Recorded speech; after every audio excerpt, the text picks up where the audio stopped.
कबूतरखान्यावरून मराठी विरुद्ध जैन। जिथे कबूतरखाने तिथं चिकन शॉप। आम्ही गिरगावकर संस्था आक्रमक। मुंबईतल्या अवैध कबूतरखान्याचा वाद आता दिवसेंदिवस पेटत चाललाय। मंत्री मंगल प्रभात लोढा यांनी मुंबईतील प्रत्येक वॉर्डमध्ये कबूतरखाने उभारणार असल्याची घोषणा केली आणि याच घोषणेवरून आम्ही गिरगावकर संस्था आक्रमक झाली। जिथे कबूतरखाने तिथे चिकन मटन सेंटर उभारणार असा इशारा या संस्थेने दिलाय।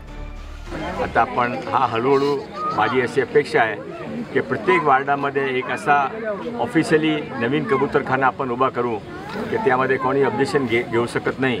जसे तुम्ही कबूतरखान्यासाठी परमिशन देतात आहेत, जसे इतर गोष्टीसाठी परमिशन देतात आहेत, तिकडे त्या बाजूला आम्हाला पालिकेने जागा द्यावी। तिकडे आम्ही चिकन आणि मटन सेंटर किंवा फिश मार्केट जे काय असेल ते आम्ही उघडण्याच्या प्रयत्नात आहोत। त्याला आम्ही रितसर परवानगी द्यावी। जसं आमचं इकडचं हक्काचं ग्राउंड दिलं, आमच्या रस्त्यांची नावं बदलली गेली, आमचे हिंदू मंदिरं तोडली गेली आणि त्याच्यावरती देरासर उभी केली गेली।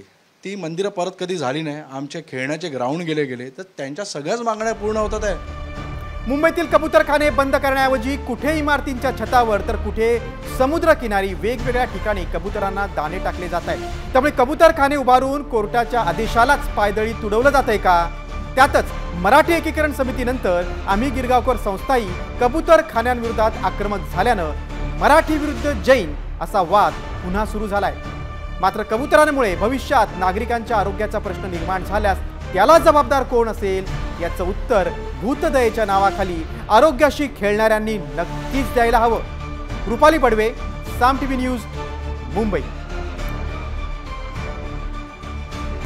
आता isakal.com आहे देशातील नंबर 1 ची मराठी न्यूज वेबसाईट। प्रत्येक अपडेटसाठी isakal.com ला नक्की भेट द्या।